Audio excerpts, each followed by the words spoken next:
মুম্বাইয়ের একটি মর্মান্তিক দুর্ঘটনায় দ্বাদশ তলা থেকে পড়ে ৪ বছরের একটি মেয়ের মৃত্যু হয়েছে।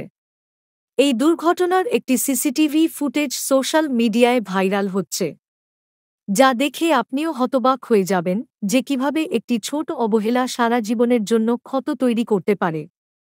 এই ভিডিওটি শিশুদের বাবা-মায়ের জন্য একটি সতর্কতার মতো। আজকের সময়ে প্রায়শই লোকেরা তাদের কাজে এত ব্যস্ত থাকে যে তারা বাচ্চাদের প্রতি যথাযথ মনোযোগ দিতে পারে না। এমন পরিস্থিতিতে এই দুর্ঘটনা থেকে শিক্ষা নেওয়া গুরুত্বপূর্ণ।